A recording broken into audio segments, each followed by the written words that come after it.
Effectivement, ce sera plus sympathique si vous pouvez voir les visages des intervenants.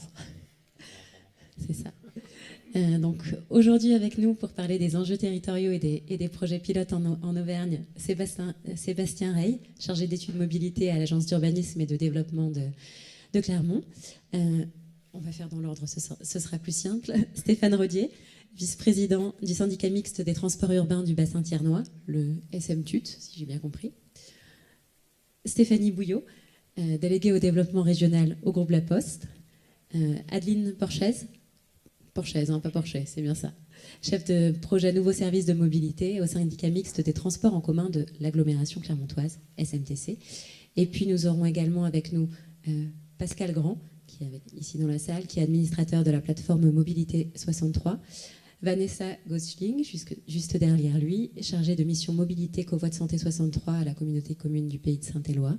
Et puis enfin, Karine Legrand, coordinatrice du collectif ferroviaire Clermont-Thiers-Boin-Saint-Étienne-Lyon, et Blandine Chazelle, juste devant elle, qui est présidente de l'association Les Monts qui pétillent. Pour rentrer tout de suite en matière, Sébastien, en tant que chargé d'études mobilité de l'agence d'Urba et de développement, pourriez-vous nous résumer les grands enjeux de mobilité que vous identifiez aujourd'hui sur ce territoire ? Oui. Comme ça aussi. Oui, bonjour à tous. J'ai deux petites slides à présenter qui visent un peu à montrer quels sont les grands enjeux de mobilité, enfin en tout cas quelle mobilité il y a dans le bassin clermontois. Et c'est notamment, on en a parlé à plusieurs reprises depuis le début de la semaine, ces fameuses enquêtes ménage-déplacement, dont la dernière date de 2012 et dont le SMTC, qui est le maître d'ouvrage de cette opération, propose de la renouveler à l'horizon 2022. Alors, les résultats qu'il y a eu dans cette enquête montrent voilà, les grands zones de mobilité autour de Clermont-Ferrand. Donc le cercle un peu plus large en épaisseur, c'est la mobilité du Grand Clermont, c'est-à-dire le périmètre du SCOT de Clermont-Ferrand, 1,5 million de déplacements par jour. Et puis on voit un nombre de territoires qui sont aux portes de Clermont-Ferrand. Ce territoire a été identifié il y a à peu près une dizaine d'années pour faire l'objet de l'enquête mobilité. Par rapport à un conseil ou des prescriptions de l'État qui faisait état sur la zone clermontoise de ce qu'ils appelaient la plaque urbaine clermontoise. Et la plaque urbaine clermontoise, c'était de dire il y a autour de Clermont-Ferrand un réseau de villes moyennes qui sont en interaction forte pour les questions de mobilité du travail avec Clermont-Ferrand, et que globalement, la zone d'attraction de Clermont-Ferrand est effectivement l'actuelle métropole de Clermont-Ferrand, mais dépasse assez largement ce territoire et va au nord jusque sur la zone de Vichy, va à l'est sur la zone de Thiers, va au sud sur l'ensemble Issoire-Brioude et aussi rayonne un peu plus à l'ouest que le Puy-de-Dôme, au sens Puy-de-Dôme montagne. Et du coup, voilà pourquoi il avait été engagé une étude sur les mobilités à cette échelle-là. Ça faisait 343 communes, 650 000 habitants. Et au total, dans cette zone, il y avait 2,4 millions de déplacements. Et 97% étaient effectivement internes à ce territoire. Et il n'y avait que 3% qui concernaient les échanges avec l'extérieur. Alors, ce qu'on peut voir, c'est que la mobilité au sein d'un bassin est plus forte que les échanges intra-bassins. Tout simplement parce que... effectivement, on va se déplacer par exemple de Vichy à Clermont-Ferrand pour aller faire ses études ou le travail, mais on ne va pas aller de Vichy à Clermont-Ferrand pour aller chercher sa baguette, son frigo, si on a besoin d'aller dans un magasin d'électroménager, on va rester sur son bassin. Alors, je vous propose de passer à la diapositive suivante, et en regardant plus en détail le cœur du réacteur qui était la zone clermontoise, et qui pose néanmoins un certain nombre de questions sur... ces enjeux interterritoriaux qui montrent que la question de la politique des mobilités, certes, l'essentiel des mobilités s'effectue au sein d'un bassin qui correspond aujourd'hui au découpage des communautés de communes, mais qu'il y a quand même des échanges qui sont importants avec des communautés de communes limitrophes. Alors là, ces cartes ont été faites avant la fusion des communes, mais si vous regardez sur le cadran sud-ouest de la carte, vous apercevez qu'il y a la communauté de communes dans laquelle il y a le lac d'Eyda. Vous avez à peu près autant de déplacements qui se faisaient à l'intérieur de ce territoire qu'en lien avec la métropole de Clermont. Donc ça veut dire que, effectivement, pour un territoire comme celui-ci, la question des interactions avec la métropole clermontoise est très importante. Et pourtant, la question des compétences mobilité en l'état sont séparées par une frontière qui est d'un côté, je suis dans la métropole, de l'autre côté, je suis dans une communauté de communes qui s'appelle aujourd'hui Mont-d'Arvert Communauté. Voilà, donc ça c'est le premier défi, c'est vous dire que les mobilités sont transterritoriales et qu'elles dépassent le périmètre des seuls EPCI et des seules intercommunalités, pardon. Et puis le deuxième, je dirais le deuxième enjeu que je vois dans ces mobilités territoriales et la mutation des mobilités, c'est la très forte dépendance à la voiture. C'est-à-dire que, mis à part pour les habitants qui habitent la zone, je dirais, ultra-dense de l'agglomération, c'est-à-dire principalement les communes de Clermont et de Chamalières, voire peut-être Aubière ou Beaumont, je veux dire, mobilité égale voiture, hein, globalement. Et donc, ça veut dire qu'on a des comportements donc, qui globaux, hein, c'est pas pour jeter la pierre sur qui que ce soit, qui créent cette dépendance à la voiture et qui posent un certain nombre de problèmes, hein, je vous les rappelle. La question des embouteillages et de l'occupation de l'espace public par la voiture. Le deuxième enjeu, tout à l'heure on parlait de la sécurité en transport ferroviaire, parce que la question de la route, il y a toujours une accidentologie routière. On parle de la question de l'environnement à travers les problèmes de pollution, qu'ils soient autour de l'air ou du bruit. Et puis hier, on travaillait aussi, enfin on a eu un exposé très brillant sur la question de la santé. Et enfin, là je rejoins l'actualité des médias actuellement, et l'actualité qui nous touche tous, c'est la question de la précarité énergétique. C'est que ce modèle ultra dépendant de la voiture met en menace un certain nombre de ménages par rapport à des dépenses liées au carburant qui sont extrêmement élevées.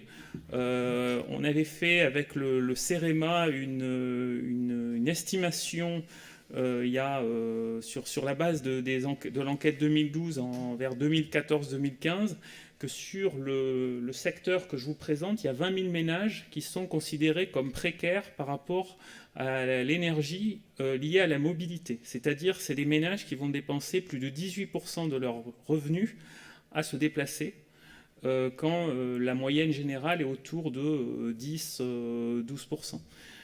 Voilà. Et donc avec les éléments d'actualité qu'on connaît, voilà, peut-être que ce nombre est en train d'augmenter fortement et pose quelques soucis dans nos territoires. Merci Sébastien. Hop, je me permets de fermer ton micro. Merci d'avoir présenté les enjeux. Alors je retiens effectivement la notion de mobilité transterritoriale, la nécessité de penser l'urbain-rural, mais aussi l'intra-rural, ou en tout cas les déplacements à l'intérieur des zones peu denses, et cette dépendance à la voiture. Ouais, merci. Ça tombe bien, nous avons deux autorités organisatrices de la mobilité autour de la table, le SMTC et le SMTUT. Vous êtes justement confrontés à cette difficulté de couvrir un territoire qui est relativement large, qui inclut des zones rurales, des zones peu denses, et d'essayer de proposer du coup des alternatives à la voiture. Comment est-ce que vous, aujourd'hui, en tant qu'autorité organisatrice de la mobilité, vous appréhendez ces enjeux ? Monsieur Rodier, ou Madame Porchaise, allez-y. Alors oui, donc en effet, le territoire du SMTC, alors peut-être si on peut projeter la slide pour illustrer. Donc elle a une compétence géographique sur un territoire d'environ, oui c'est celle-là, 300 000 habitants, qui sont répartis sur 23 communes. Alors ça sera peut-être, voilà, mieux. Voilà, 23 communes, donc globalement, donc les 21 communes qui sont parties de Clermont-Auvergne Métropole, ainsi que 2 communes limitrophes situées donc, sur le territoire d'un autre PCI, en l'occurrence Billon Communauté.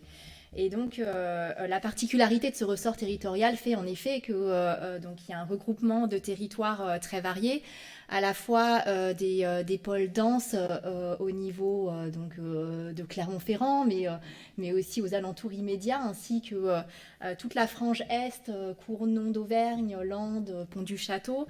On a aussi des parties beaucoup plus périurbaines sur la seconde couronne, et aussi des communes rurales dont certaines sont parties de la chaîne des Puys, donc avec de forts dénivelés. Donc voilà, la réalité de ce territoire fait que il n'est pas possible de couvrir l'ensemble du territoire avec une offre de mobilité complètement uniforme. Pour donner un exemple, voilà, qui sera parlant, c'est vrai que les lignes de transport en commun régulières, cadencées, très classiques, elles ont un potentiel assez faible dans les zones qui sont moins densément peuplées, pour des raisons de coût et de fréquentation qui seraient très limitées par rapport aux coûts engendrés. Donc voilà, tout ça fait que l'offre est adaptée aux parties du territoire dans lesquelles le SMTC intervient. Alors, on ne peut pas vraiment parler de catalogue d'offres de mobilité pour les territoires périurbains ou pour les territoires ruraux. Néanmoins, voilà, je peux quand même donner quelques exemples. Donc, on a du transport à la demande dans certaines zones du territoire pour organiser des rabattements vers les lignes régulières. On a aussi du covoiturage. Alors ça, j'en parlerai de manière un petit peu plus détaillée tout à l'heure. Et pour illustrer, voilà, avec un autre service plus dans l'air du temps, on a aussi un service de location de vélos à assistance électrique qui a vocation à s'adresser aussi aux habitants des communes plus périurbaines et rurales du territoire. C'est-à-dire que le service se déplace 2 fois par trimestre dans toutes les communes, donc y compris les communes plus rurales, pour proposer aux habitants la location de vélos à assistance électrique voilà, sur des périodes de 3 mois. Et donc voilà, ça c'est un service qui existait avant, mais de fait, tant que le service ne se déplaçait pas en zone périurbaine ou rurale, il était exclusivement réservé à la partie de Clermont-Ferrand, Chamalières et Royat, puisque les gens devaient se déplacer finalement dans le centre de Clermont auprès de l'agence Cvélo pour aller retirer leur vélo. Donc voilà, ça c'est un exemple de comment on amène aussi une offre sur les territoires moins denses. Merci, je passe. Bien sûr. Merci. De votre côté, Stéphane Rodier, c'est le même constat, la même difficulté à proposer une offre sur certains territoires au vu de l'étendue de votre ressort territorial et de sa diversité? Il y a un fichier à s'ouvrir. Bonjour à toutes et à tous. Alors simplement vous dire que par rapport au SMTC, on a un territoire beaucoup plus rural. On est sur des dynamiques urbain-rurales qui sont peut-être beaucoup plus affirmées que ne le sont, même si il y a une partie bien rurale sur le ressort du SMTC.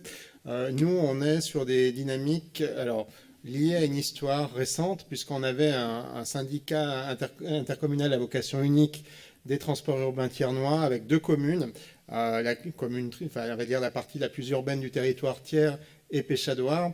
Et en 2016, nous avions initié ce que l'on a appelé les assises de la mobilité sur le bassin thiernois, avec 2 défocalisations, une défocalisation en termes de territoire, un territoire élargi.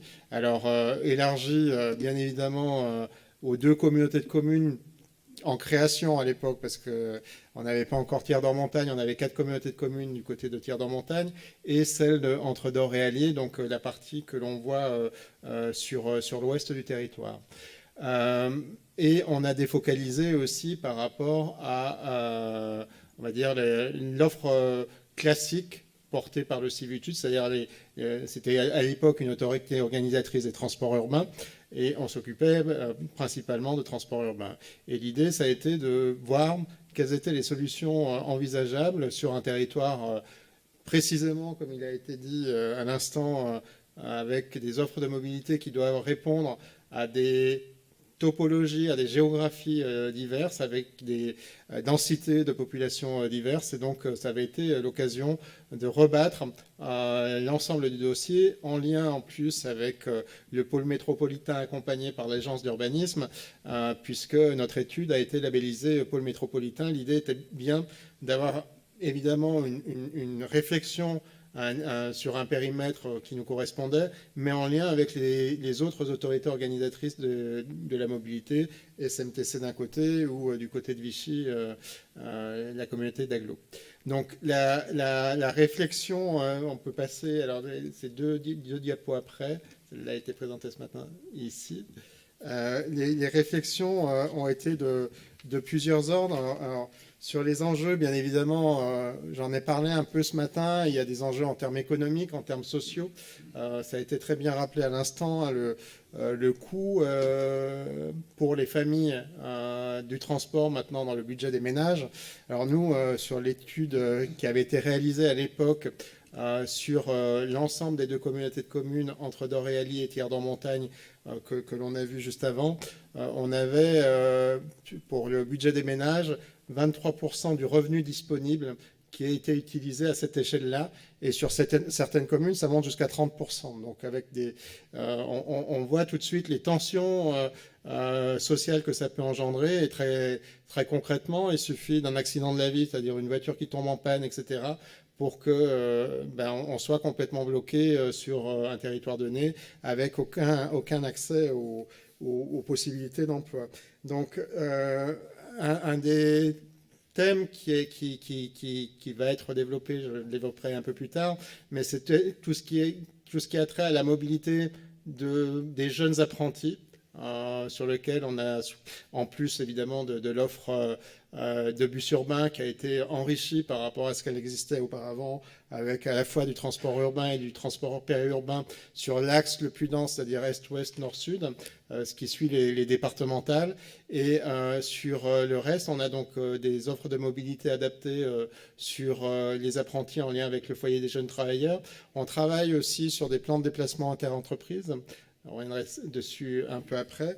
Et ce qu'on souhaitait aussi, c'est que au-delà précisément de cette offre en bus, on est ce que l'on a appelé, nous, une maison de la mobilité qui porte d'une certaine manière l'ensemble des actions que je viens de citer, en particulier les plans de déplacement interentreprises, représentés ici par son directeur Christophe Castagnier.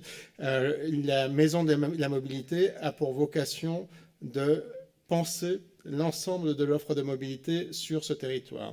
Et donc avec, on sait que les politiques de mobilité, c'est des politiques de long terme. On commence avec une ambition importante, mais avec les moyens qui sont les nôtres, et petit à petit, on essaie de construire par rapport à ça.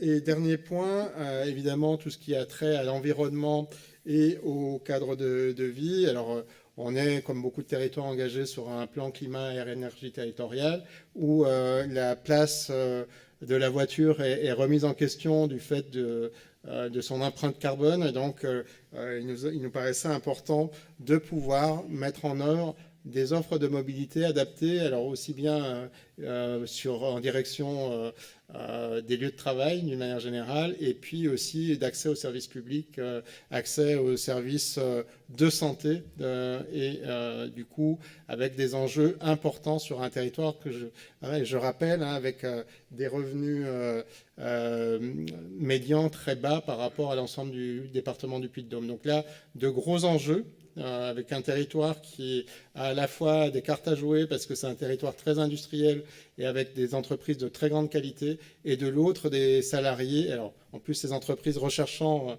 particulièrement en ce moment énormément de salariés à embaucher et ne trouvant pas, et par ailleurs des salariés qui n'ont pas de capacité de se diriger vers les entreprises. Donc c'est aussi là-dessus que l'on essaye d'avancer, et ça a été dit ce matin, la volonté aussi c'est d'avoir une réponse en termes d'égalité de traitement des citoyennes et des citoyens.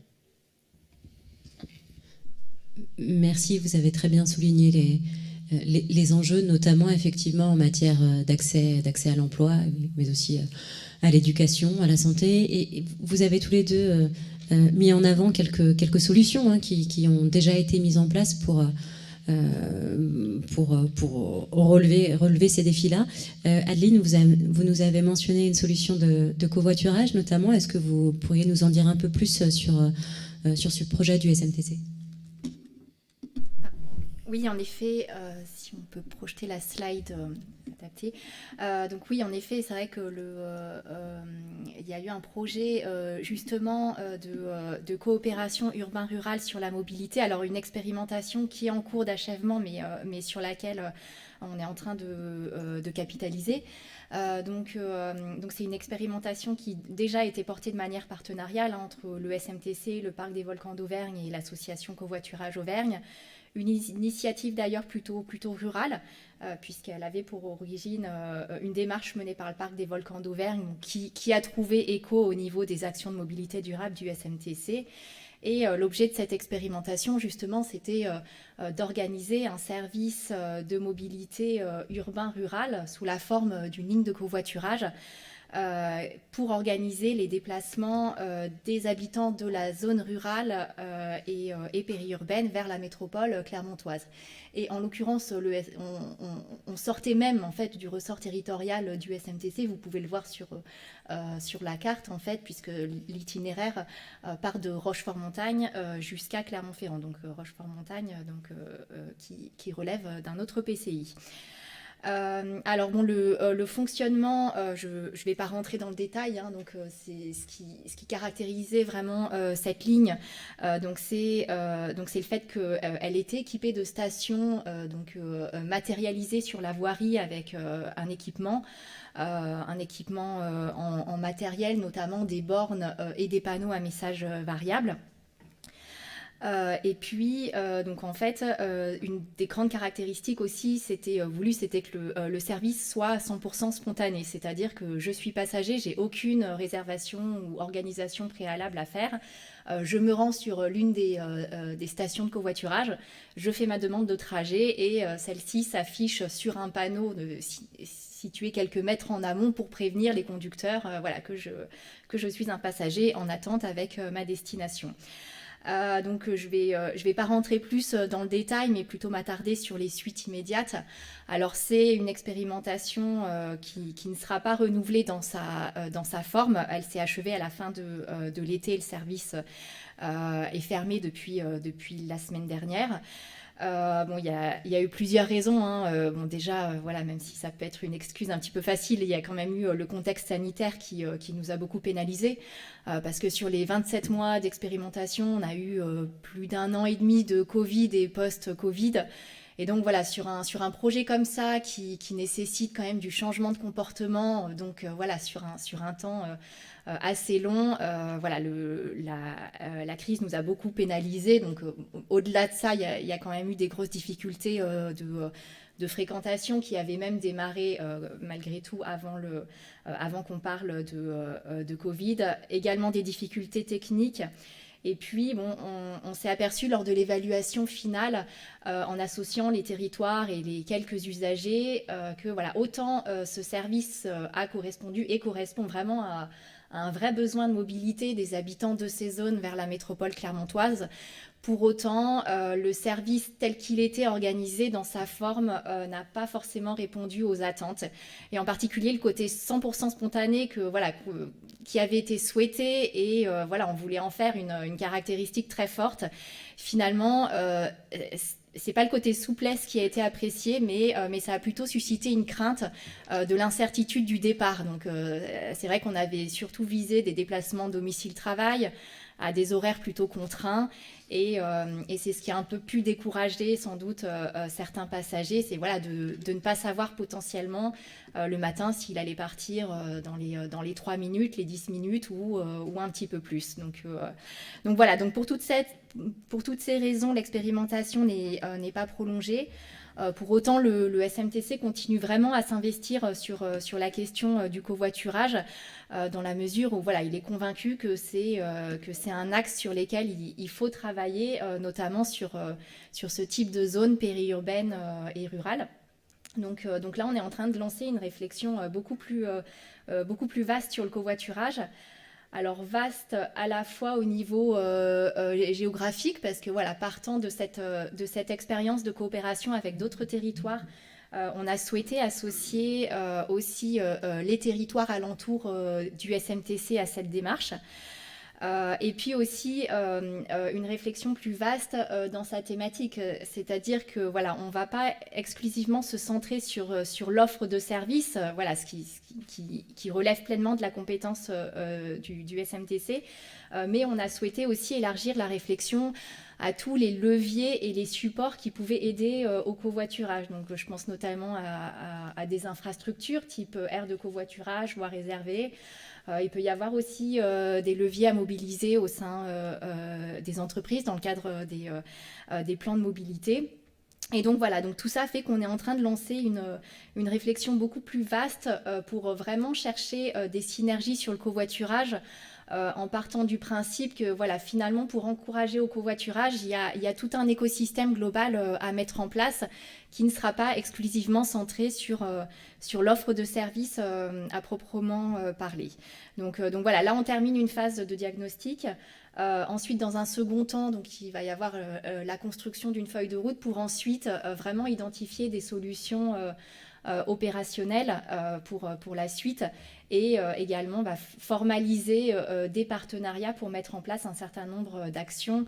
Et sachant que voilà, toute cette dynamique a aussi vocation à s'inscrire dans une dynamique plus large, dans un écosystème vraiment global de la mobilité, puisqu'on voudrait penser toute cette offre de covoiturage en articulation aussi avec la mobilité et l'offre de services globale du SMTC. Donc voilà, actuellement, il y a un grand projet de restructuration du réseau de transport en commun.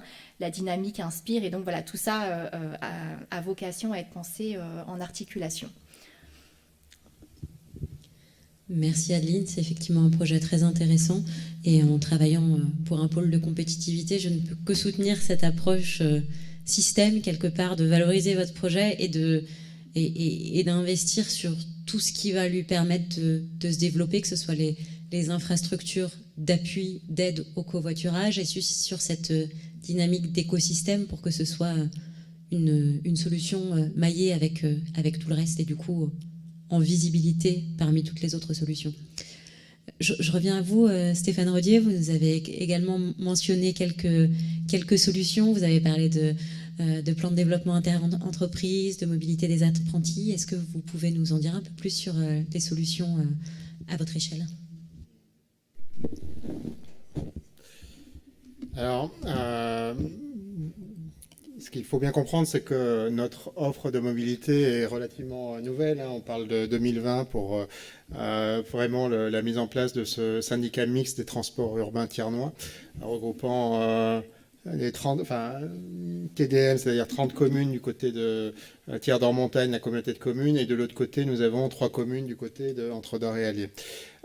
Nous avons lancé, en lien avec les 2 zones d'activité économique les plus importantes de notre territoire, à l'occurrence la zone dite de Felay et celle de Racine, une sur la commune de Thiers, l'autre sur une commune limitrophe qui s'appelle Lamainerie-le-Montel, des plans de déplacement intermobilité en lien avec l'ensemble des entreprises et de leurs salariés, de manière à essayer de trouver des solutions très opérationnelles dans l'année qui va suivre la fin de ces plans de déplacement intermobilité.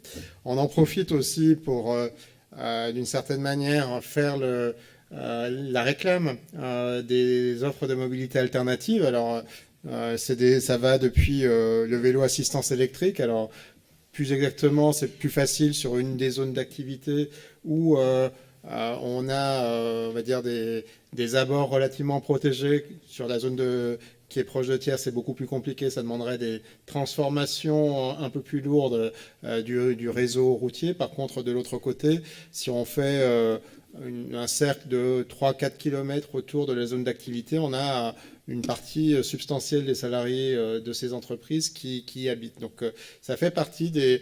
on a un territoire avec une topologie particulière, hein, c'est un peu comme la partie liée au volcan. Le vélo simple n'est pas forcément très bien vu par l'ensemble de la population. Par contre, ces offres alternatives commencent à émerger et on avait déjà eu l'occasion de présenter des vélos assistance électrique il y a maintenant 2019 de mémoire, et déjà quelques salariés s'étaient lancés dans ce genre de solutions. On a ici, évidemment tout ce qui est covoiturage, autopartage, des pistes de réflexion, et puis surtout on a essayé d'utiliser des journées, alors dans le cadre de la semaine de la mobilité, de manière à tester un certain nombre de choses et voir où ça pourrait nous conduire. En tout cas, on a plutôt des bons retours au sens où, par rapport à l'histoire récente, où c'était quand même très compliqué d'impliquer les chefs d'entreprise. En plus, on a eu l'épisode du versement transport qui a laissé quelques traces. Et donc, la deuxième partie est plutôt plus vertueuse. Et moi, j'ai plutôt bon espoir d'avoir... on a vu des chefs d'entreprise qui étaient beaucoup plus impliqués.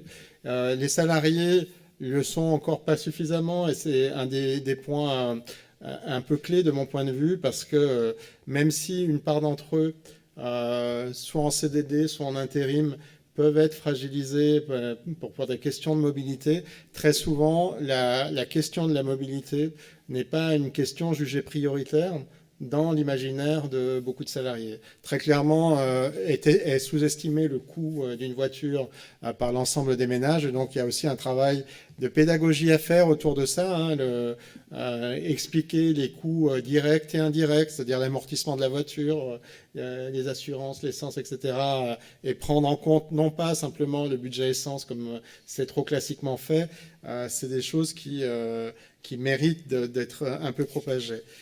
Sur une autre initiative qui a maintenant un peu plus d'histoire, même si on l'a un peu élargi dans son périmètre, c'est tout ce qui est lié au foyer des jeunes travailleurs et à un projet qui s'appelle Territoire zéro chômage de longue durée, avec qui nous travaillons de manière à offrir une offre de mobilité à l'ensemble des apprentis du territoire. C'est-à-dire que très souvent, ils vont venir loger au foyer des jeunes travailleurs et on va leur offrir une offre de mobilité gratuite vers l'ensemble du bassin, du bassin thiernois. Ça, c'est des choses qui fonctionnent très bien. On a aussi une offre du coup de vélo assistance électrique qui est prêtée au foyer des jeunes travailleurs. Et aussi dans cette réflexion sur les mobilités, il y a très souvent, la meilleure des mobilités, c'est celle dont on n'a pas besoin d'utiliser. Et là aussi, avec le foyer des jeunes travailleurs, on travaille sur des solutions, on va dire, de plusieurs sites où on aurait des sites proches de la commune. Enfin, on en a en l'occurrence en ce moment sur la Monnerie de Montel, où des apprentis peuvent loger, sachant que la zone d'activité économique est vraiment à côté, donc il n'y a même pas besoin d'utiliser les transports de type territoire zéro chômage de longue durée. Et autour de ça, on a une bonne dynamique. Et donc, les résultats annuels vous sont présentés ici. 1600 voyages effectués, 2000 passagers transportés, 100 000 km réalisés. Donc, ça montre qu'au travers d'un sujet qui aurait pu paraître anecdotique, hein, les apprentis, pourquoi plutôt les apprentis plutôt que les autres, on rend notre territoire beaucoup plus attractif d'un point de vue éducatif, c'est-à-dire qu'on est capable d'attirer des jeunes sur notre territoire en lien avec des entreprises qui recherchent des salariés. Alors c'est encore plus marqué actuellement, mais c'était déjà vrai maintenant depuis 2, 3, 4 ans, où on sent que l'industrie hâtière qui était plutôt dans une phase de chute libre dans les années 90-2000, en train de reconstituer ses forces et de retrouver du muscle. Et donc, ça fait partie des sujets qui à la fois répondent à des enjeux sociaux, à des enjeux environnementaux et du coup à des enjeux économiques. Donc là, c'est peut-être l'un des plus beaux projets qu'on ait eu à porter au sein de ce syndicat mixte à l'heure actuelle. Et la réflexion qui est très clairement posée, c'est est-ce qu'on élargit le dispositif à d'autres publics? Bon, c'est une enveloppe budgétaire qui est loin d'être anecdotique pour nous, puisqu'on parle de 40 000 euros par an, qui est portée par le syndicat mixte et en partie d'ailleurs les autres adhérents. Toujours est-il que ça fait partie des belles réussites qu'on souhaiterait amplifier, particulièrement vis-à-vis des publics jeunes. Merci. Alors effectivement, la mobilité peut être un frein à l'accès à l'éducation, à l'emploi. Côté La Poste, j'imagine que vous connaissez bien le sujet. Vous êtes un gros employeur, y compris dans les territoires ruraux. Est-ce que vous pouvez nous en dire un mot? Et avant de vous donner la parole, est-ce que je peux demander à Blandine Chazelle et Karine Legrand de se rapprocher, peut-être à vous, Adeline, de laisser votre place. Merci. Oui, bonjour à toutes et tous. C'est vrai que quand on parle de La Poste, on parle plutôt, et on pense plutôt spontanément au transport de marchandises. Mais la mobilité, c'est un vrai sujet pour nous, puisque La Poste en Auvergne-Rhône-Alpes, c'est 22 000 collaborateurs, 400 plateformes industrielles et 2300 points de contact. Donc la mobilité, c'est un vrai sujet. Nous avons au sein du groupe La Poste pour Auvergne-Rhône-Alpes plus de 41 plans de mobilité, dont certains évidemment en lien avec le SMTC. Et ça, c'est un vrai sujet, puisque comme aussi beaucoup d'autres, on a aussi des difficultés à recruter en rural ou à faire venir des apprentis, des alternants en rural pour des questions de mobilité. Donc c'est vrai que ce sont des sujets qu'on travaille beaucoup en interne, à tel point que nous avons une filiale qui fait du vélo partage, qui s'appelle Bimobi, et nous avons fait appel à notre filiale pour équiper plusieurs de nos sites, d'ailleurs, avec des stations de vélo partage, avec un choix qui est de dire que les personnes peuvent utiliser ces vélos à assistance électrique à la fois pour leur mobilité domicile-travail, mais également pour faire leurs courses sur la pause méridienne et évidemment pour leur rendez-vous professionnel. Voilà, ce sont des choses qu'on a testées sur plusieurs de nos sites, dont à Clermont-Ferrand, mais pas que. Et cette offre-là, on est en train aussi de la travailler. Alors, on est un des partenaires du SMTC sur le vélo à location longue durée, mais on va aussi travailler avec des collectivités locales pour installer des petites stations de vélo à assistance électrique, parce qu'on est assez persuadé que finalement l'intermodalité, c'est aussi une des clés, et que par exemple entre une gare et un lieu touristique d'une commune semi-rurale ou semi-urbaine comme on veut, ça peut être une solution en tout cas pour des personnes qui n'ont pas de voiture. Voilà.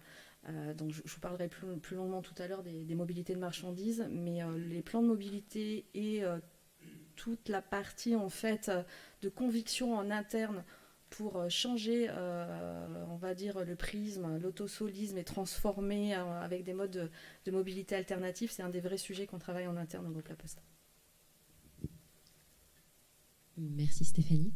On a eu le point de vue institutionnel et le point de vue entreprise sur les enjeux de mobilité, et puis sur un certain nombre de propositions de solutions actuellement proposées. Alors il se trouve qu'on a deux représentants de la société civile avec nous. Qu'est-ce que vous pensez de ces présentations-là et des solutions qui ont été évoquées? Est-ce que ça répond effectivement aux problématiques de mobilité que vous identifiez à votre échelle? Blandine Chazelle. Bonjour, alors Blandine Chazelle de l'association Les Monts qui pétillent. Une précision, je suis coprésidente. On n'a pas l'habitude des fonctionnements collégiales, donc je ne suis pas présidente mais coprésidente. Nous sommes 10 coprésidents et coprésidentes. Ceci étant précisé, peut-être revenir un peu sur l'histoire de l'association et du coup qui me permettra de répondre à votre question. L'association, elle est née début 2020. À peu près en même temps que le SMTUT, à partir de désirs et de rêves d'habitants pour mieux vivre leur territoire, sur un territoire, donc on se situe, les Monts Kipeti, à cheval sur 2 départements. On est sur du transterritorial, on est sur la Loire et le Puy-de-Dôme, et sur une partie de Thiers d'Or et Montagne et une partie de l'agglomération de Loire-Forez. Et le constat, c'était que les gens adorent l'endroit où ils vivent, ils le trouvent vraiment magnifique, et en même temps, on voit qu'il y a des trucs qui manquent. On s'en parle largement dans Orbimob et notamment aujourd'hui, en se disant il y a des choses qui peuvent manquer dans les territoires ruraux, des services, etc. Et donc le désir des habitants, c'est d'être vivant. Et donc on s'est dit, qu'est-ce qu'on fait? On se mobilise pour faire le territoire sur lequel on a envie de vivre. Et donc comment on crée ce territoire rural, joyeux, dynamique, ouvert, en harmonie avec le vivant que l'on désire. Et pour faire ça, en fait, on a travaillé à partir d'une collecte des rêves d'habitants initialement. Donc ça, on a démarré le projet en 2018 et qui s'est matérialisé en 2019 par un premier festival. Et au cours de ce festival, qu'est-ce qui est ressorti comme désir, comme rêve? Plein de choses autour de l'éducation, autour de la santé, autour de la nature, autour du soin à la personne, autour des loisirs et autour des mobilités. J'ai amené, là, j'avais quelques verbatims de rêves pour que vous puissiez mesurer ce que c'est des rêves d'habitants autour de ça. Il faudrait refaire les routes de la Grande Rue. Mon rêve, c'est que le matin, je sorte de chez moi, que j'entende les oiseaux chanter, voir plein d'animaux, de la belle végétation, qu'il y ait assez de transport pour se déplacer sans vraiment polluer. Je rêve de pouvoir me déplacer sans être soumis aux énergies fossiles, train, pistes cyclables, autopartage avec chauffeur, covoiturage, etc. Et ça, c'est quelques rêves qui sont ressortis. Et à partir de ces rêves-là, on a lancé tout un tas de choses, et notamment un groupe qu'on appelle Réflexion-Action autour de la thématique des mobilités. Et comment est-ce qu'on a décidé de travailler? Assez rapidement, on a travaillé de 2019 jusqu'à cette année dans ce groupe-là autour de comment me déplacer sans voiture individuelle. Pourquoi cet axe de travail? Parce que la voiture, on l'a dit à travers Sébastien Rey l'a dit, on l'a dit à plusieurs reprises, elle est à la fois un outil de pseudo-liberté, dans le sens où elle nous permet aujourd'hui de nous déplacer, parce que dans ce territoire-là, on n'a pas de véritable alternative à la voiture, à dire vrai, et en même temps, elle est hyper exclusive, c'est-à-dire qu'il y a tout un tas de personnes qui n'y ont pas accès. Et on s'est dit, si on prend cet axe de travail, ce n'est pas pour rejeter la voiture en tant que telle, mais pour se dire qu'est-ce qui se passerait si on n'en avait pas. Et quand on a cheminé à travers ça, on s'est dit, non, mais il doit bien exister des choses quand même, vraiment.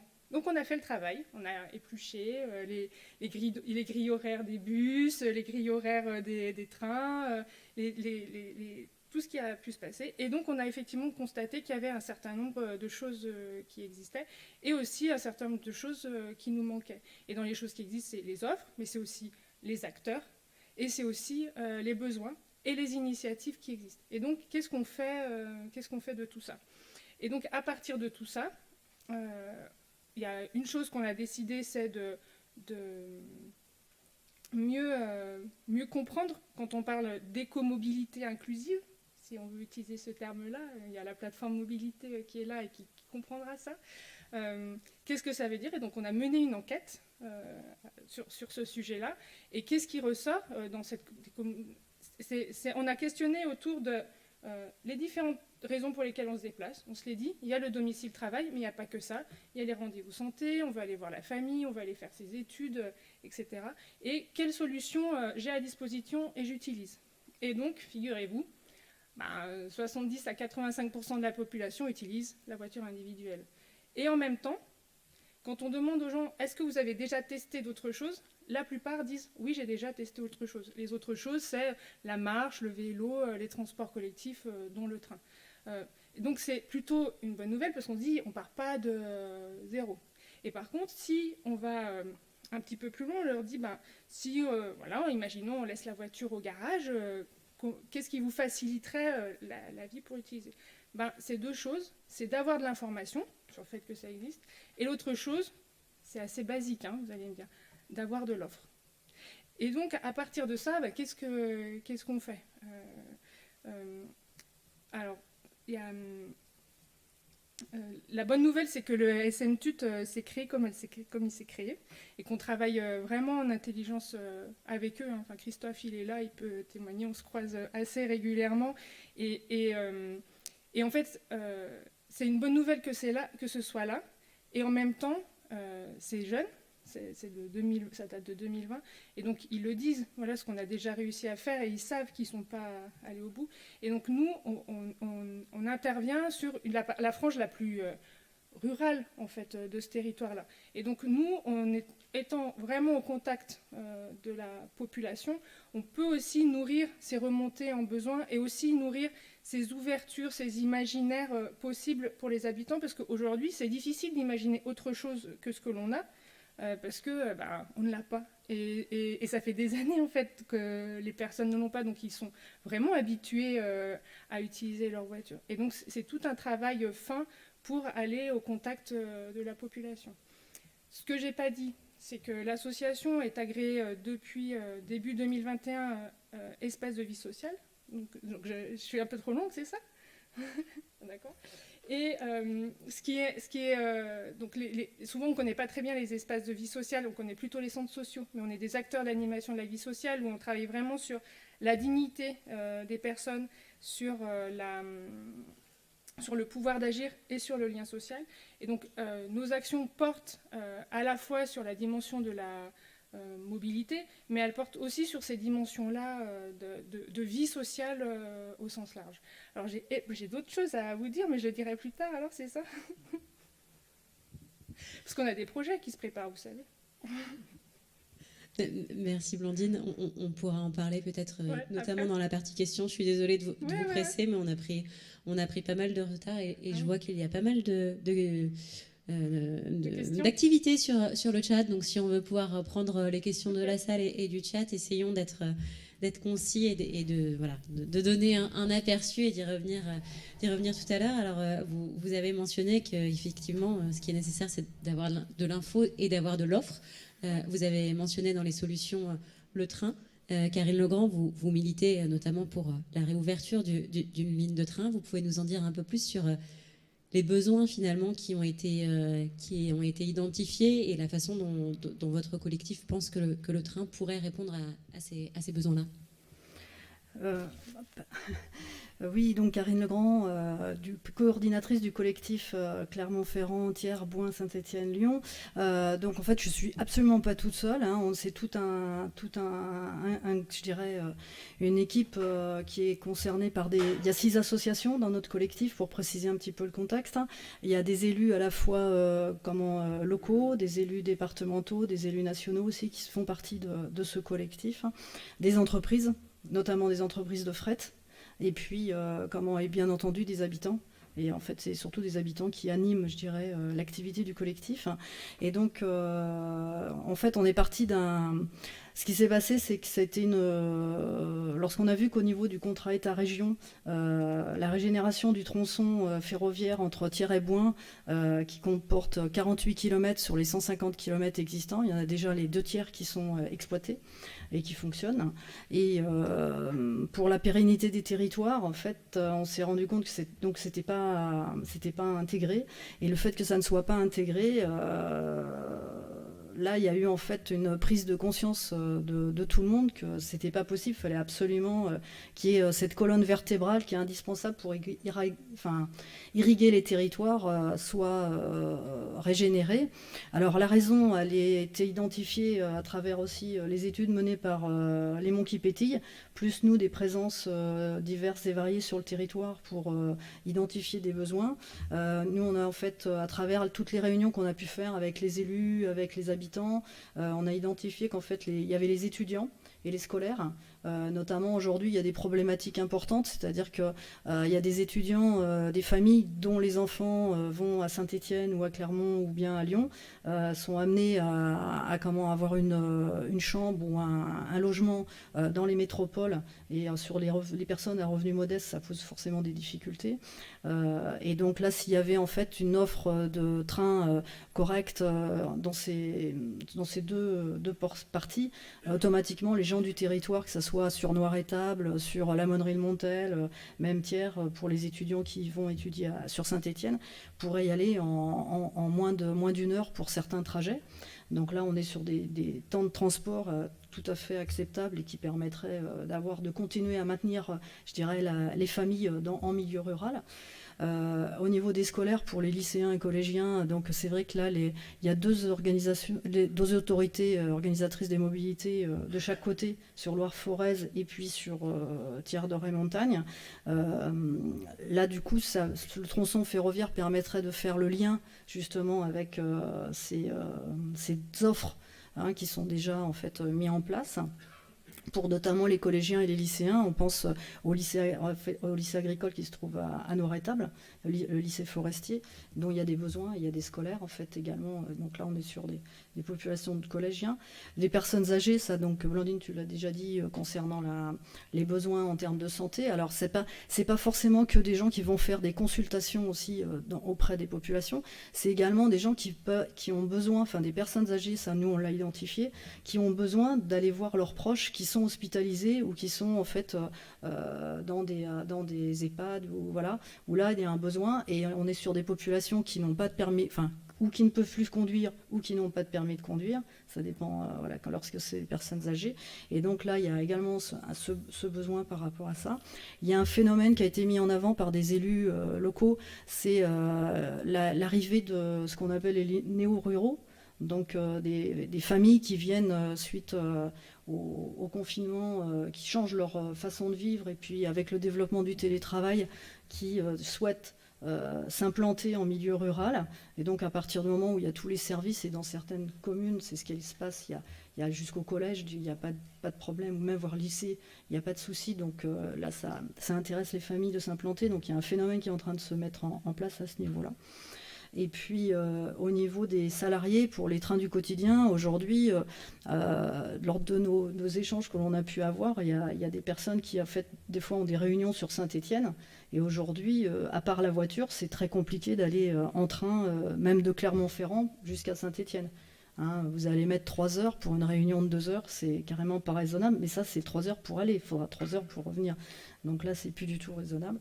Donc là il y a vraiment en fait moyen d'optimiser, je dirais, les modes de déplacement, et le train le facilite. Au niveau au niveau du secteur traversé par cette colonne vertébrale ferroviaire, il y a également le tourisme. C'est-à-dire qu'aujourd'hui, sur Noiretable, on a, dans le parc du Livradois-Forez, il y a une zone VTT qui est en fait importante et qui en fait peut accueillir beaucoup d'activités. Le parc est actuellement en train de développer aussi des programmes, je dirais justement en alliant train plus résidence, plus activités touristiques. Et donc voilà, il y a des besoins qui ont été identifiés à la fois par les partenaires, je dirais, institutionnels et par les élus, et puis un besoin des habitants. Voilà, si j'ai dit à peu près tout ce que j'avais à dire. Merci, j'entends cette crainte, cette déception face au contrat État-région. J'entendais ce matin sur la table ronde quelqu'un de la région qui disait qu'il y avait des choses dans les tuyaux du côté du ferroviaire. Vous étiez présents tous les deux ce matin. Est-ce que, Sébastien, vous pouvez nous en dire un mot ? Alors, je voudrais ajouter un point, c'est que, pour reprendre les propos de Blandine Chazelle, nous, en tant qu'organisme de réflexion sur l'aménagement du territoire, on rêve notamment de trains à fonction plus urbaine et périurbaine. Et il y a, à la fin de l'année dernière, la SNCF Réseau a publié un rapport qui s'appelle Service Express Métropolitain. En fait, son objectif, c'est de voir comment, dans les grandes métropoles de province, on pourrait imaginer une déclinaison du système RER que l'on connaît sur la région parisienne.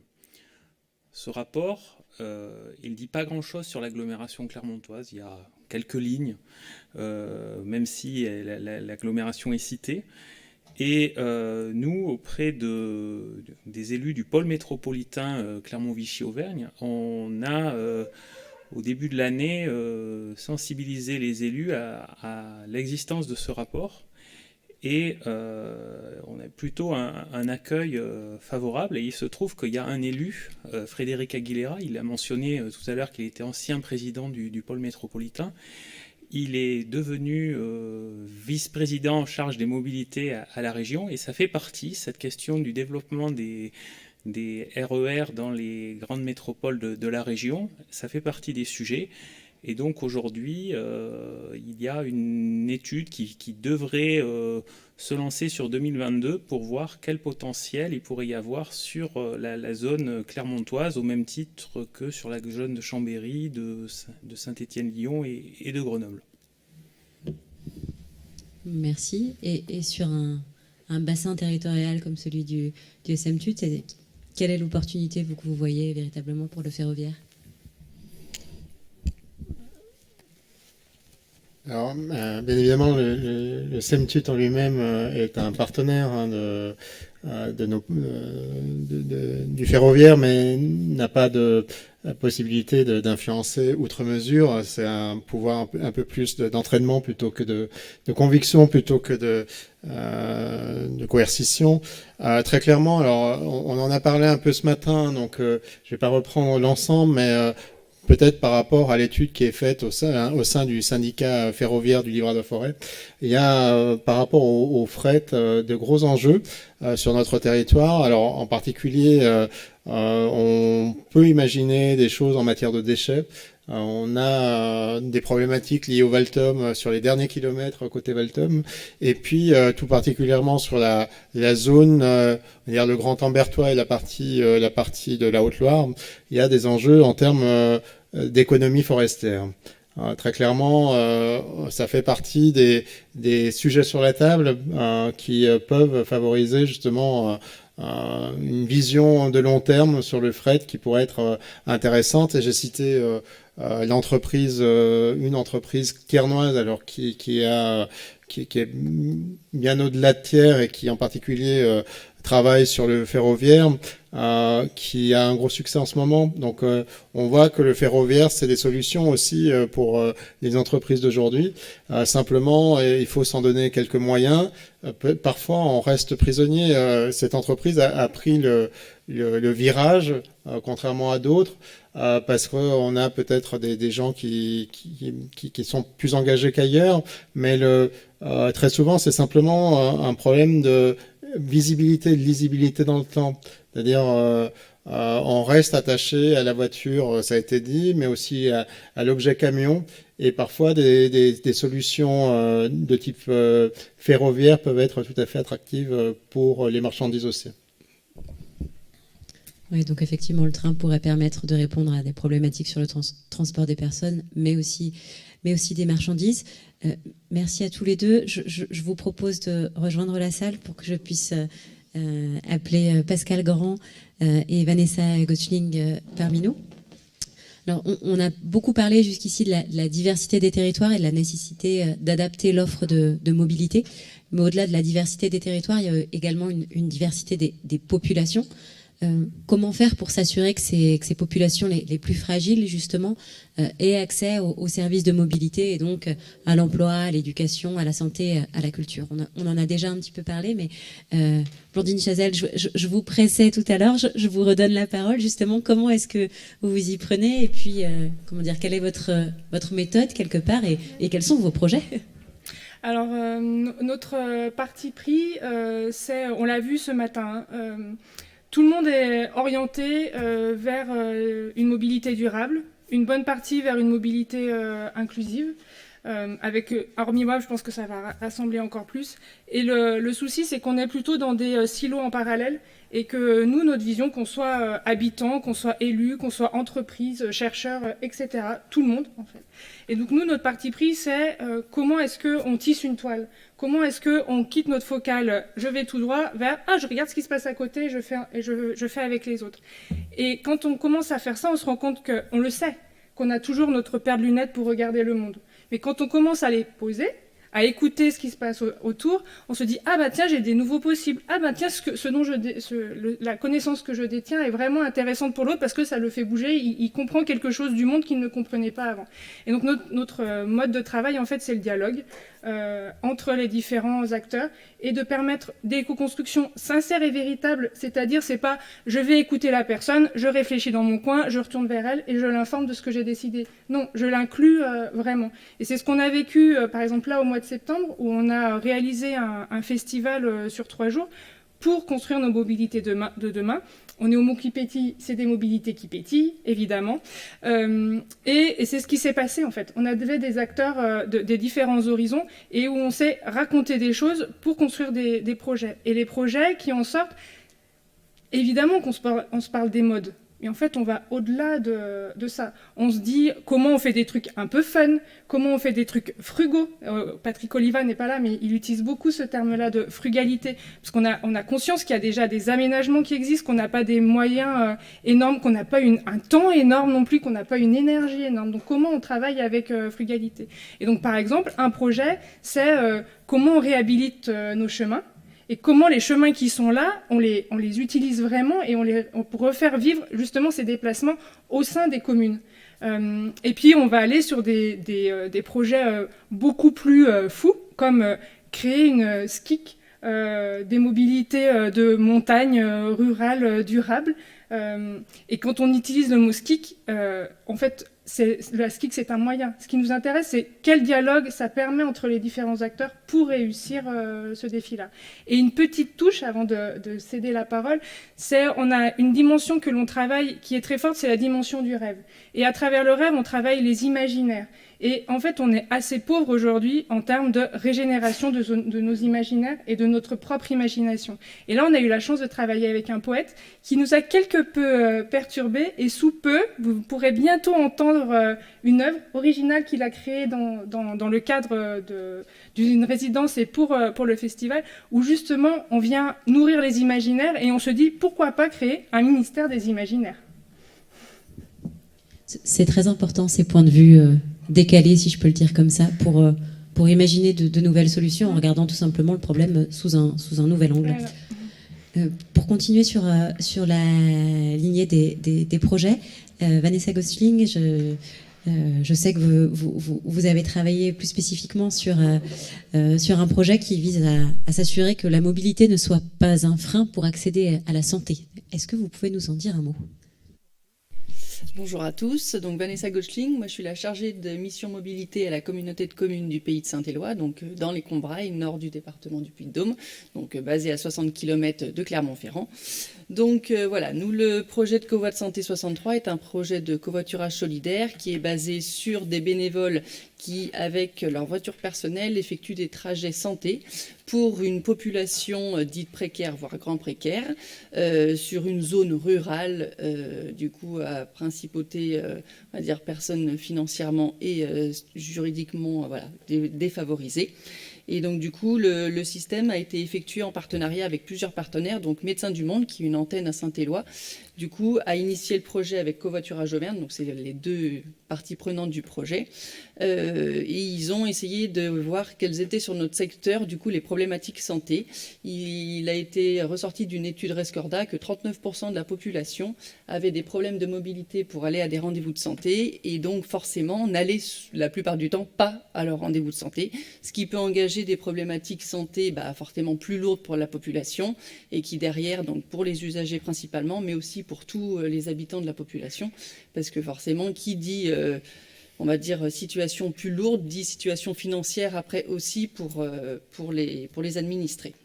Donc de ce constat-là, ils ont créé le projet de covoiturage solidaire.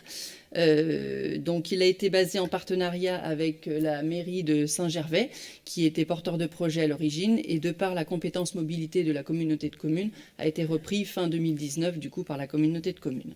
Donc les premiers trajets ont été opérés fin 2019, donc juste avant le confinement. Donc c'est une étude qui est expérimentale et qui a...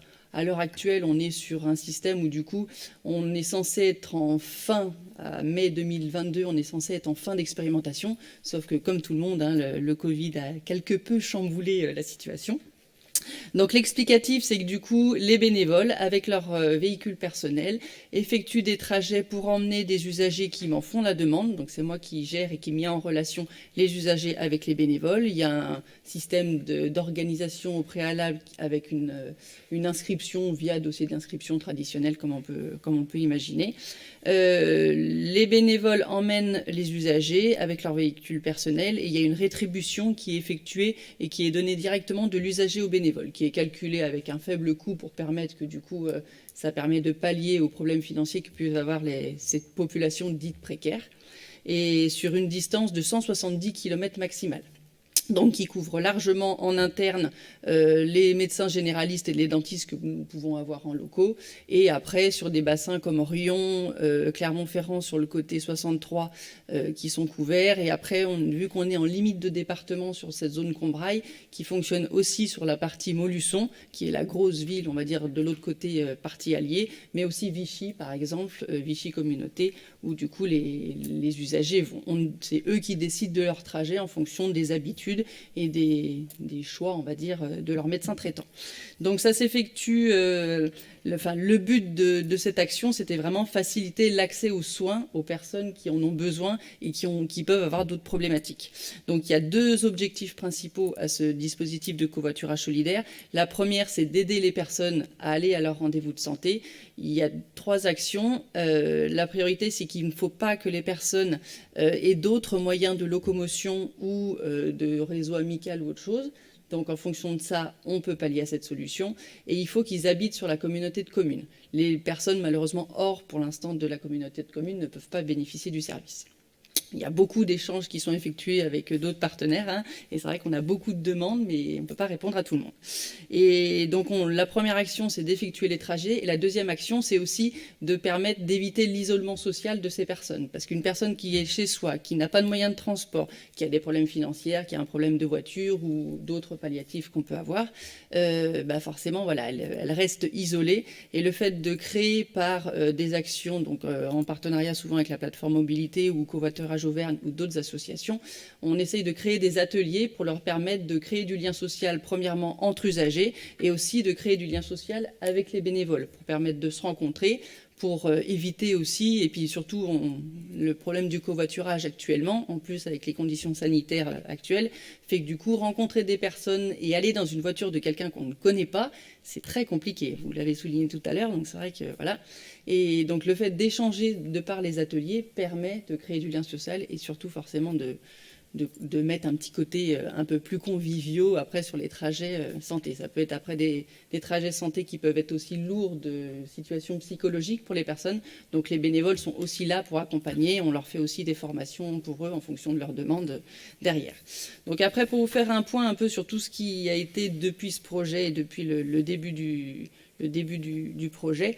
La situation Covid a fait qu'on a dû réadapter automatiquement les conditions sanitaires. On a établi un protocole de sécurité dans les voitures qui a été largement respecté et par les bénévoles et par les usagers.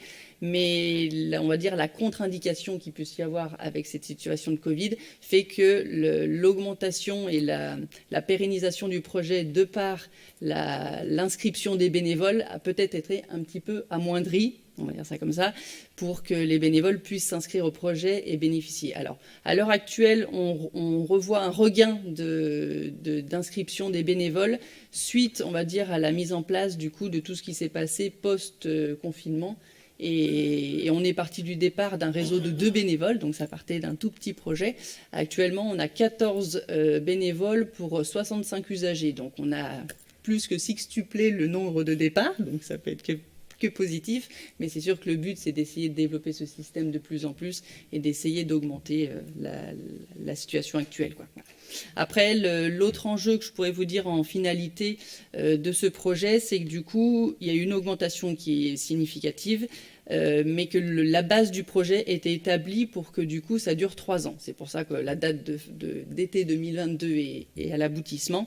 Et on constate à l'heure actuelle que du coup, le but était que les bénévoles puissent, que l'assistanat d'une animatrice comme je suis puisse à long terme s'évincer et être remplacé automatiquement par les bénévoles qui assuraient eux-mêmes l'organisation des trajets, qui pouvaient mettre en relation les usagers et essayer d'organiser. Et on se rend bien compte que est-ce dû au Covid ?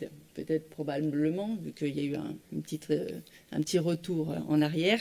Et du coup, de par l'organisation des bénévoles qui ne veulent peut-être pas forcément non plus s'investir outre les trajets qu'ils puissent effectuer, à l'heure actuelle, on estime que l'expérimentation sur 3 ans va être très court pour organiser par eux-mêmes les bénévoles. Donc peut-être c'est une réflexion qu'on est en train de faire, peut-être une réflexion sur 5 ans, voire sur peut-être plus, et voir après à long terme comment ça peut évoluer. Mais après, voilà. En règle générale, voilà, les usagers sont très, très contents de pouvoir aller à des rendez-vous médicaux parce que s'ils n'étaient pas effectués par des bénévoles, à l'heure actuelle, ils ne seraient pas effectués du tout. Donc voilà. Et comme vous le dites, au-delà d'avoir accès à la santé, ça permet aussi d'accompagner des personnes qui sont en situation de précarité, d'isolement, etc. Ça me permet une transition facile avec vous et avec le travail de la plateforme Mobilité 63, notamment sur ce que vous appelez le savoir bouger. Oui, je peux peut-être, il y avait 2-3 petites diapos. Donc oui, bonjour à tous. Je représente la plateforme de mobilité du Puy-de-Dôme, dont le président est présent d'ailleurs, Raymond Collet. Nous sommes une association, en fait un groupement d'associations créé il y a une dizaine d'années, un peu plus d'une dizaine d'années, sur la base du constat suivant, c'est que, mais ça a déjà été dit, donc je reviens pas là-dessus, c'est qu'une part importante de la population rencontre des difficultés majeures de mobilité qui impactent leur vie sociale, leur vie professionnelle, leur vie personnelle. On considère que c'est à peu près 20% de la population qui est concernée par ces... On dit public empêché, enfin, et désormais c'est un aspect qui est reconnu par la loi, depuis la dernière loi d'orientation des mobilités de 2019, où on reconnaît ce volet qu'on classifie sur le champ de la mobilité solidaire. Comment est-ce qu'on va pouvoir agir pour réduire finalement cette fracture de mobilité qui peut exister, qui a des origines d'ailleurs différentes, qui a des origines territoriales, on en a déjà parlé au cours de ce temps, mais qui a des origines aussi économiques, si je me situe au niveau des personnes, des questions sociales, des questions cognitives. Être mobile aujourd'hui, ça peut nous sembler aller de soi, mais ça ne va pas de soi pour une partie de la population, parce qu'on maîtrise mal la langue, parce qu'on est en situation économique ou sociale difficile, parce qu'on a eu des difficultés avec les compétences de base, les savoirs de base. Et donc, c'est sur pour répondre aux besoins de ces publics que s'est structurée, développée la plateforme de mobilité du Puy-de-Dôme depuis une dizaine d'années, avec un groupement d'acteurs associatifs qui se sont réunis, regroupés, parce que les uns faisaient de la location sociale, les autres faisaient de l'auto-école, les autres faisaient du conseil en mobilité, etc. On a réuni tout ça il y a une dizaine d'années, on s'est structuré et on a développé les choses et on continue de se développer. Peut-être simplement pour cette présentation de ce que nous faisons aujourd'hui, peut-être la diapo suivante si c'est possible. Non, ou alors juste quelques chiffres peut-être sur la précédente. Donc nous accompagnons aujourd'hui par an environ, à l'échelle du département, environ entre 1500 et 2000 personnes par an, qui sont des personnes qui rencontrent ces difficultés-là, qui nous sont, on va le voir tout à l'heure dans le petit schéma, qui nous sont orientées par des prescripteurs sociaux, professionnels, des associations, et que nous allons accompagner dans le cadre ce qu'on appelle nous un parcours de mobilité. Ça sera juste la diapo d'après. Voilà, je ne vais pas vous décrire précisément tout ce schéma-là, mais ça nous semble important, et peut-être on y reviendra sur la question tout à l'heure du savoir bouger. Ce qui nous semble déterminant, c'est que la mobilité, c'est une compétence sociale et ça s'apprend. Et ça s'accompagne. Et on en reparlera parce que je pense que ça vise, nous on vise particulièrement un public qui rencontre des difficultés, mais je pense que c'est un enjeu social, sociétal plus large que ce public en difficulté. Il n'y a pas que le public en difficulté pour qui il faudra sans doute penser à la question de l'accompagnement au-delà de la question des infrastructures. Donc qu'est-ce que nous faisons dans le cadre de cette plateforme de mobilité pour vous décrire un petit peu le processus. Une orientation par un conseiller à l'emploi, conseiller mission locale, travailleur social, une association, etc. Et puis, nous allons faire avant tout ce qu'on appelle un diagnostic mobilité. Alors, tout ça est un peu techno, mais qu'est-ce qu'on fait ? On va regarder quels sont les besoins de mobilité de la personne, de la mobilité Pourquoi faire? Pour sa vie personnelle, pour sa vie professionnelle, etc. Quels sont les freins qu'on peut identifier avec cette personne? Quelles sont les difficultés rencontrées? Est-ce qu'elles sont économiques, cognitives, sociales, etc. Et puis derrière, on va faire un état des lieux donc assez complet. On passe 2 heures avec la personne pour faire un état des lieux complet, parce que le risque, ça serait de plaquer des solutions sur des situations individuelles. En fait, mais on le vit intimement, chacun notre mobilité, c'est quelque chose de très personnel, hein, qui va réinterroger finalement tout un tas de dimensions de notre propre vie. Donc on regarde ça au travers de ce diagnostic-là, et à partir de là, on va mettre en place un accompagnement. Alors on classifie nos interventions dans 2 grands champs: savoir bouger, pouvoir bouger.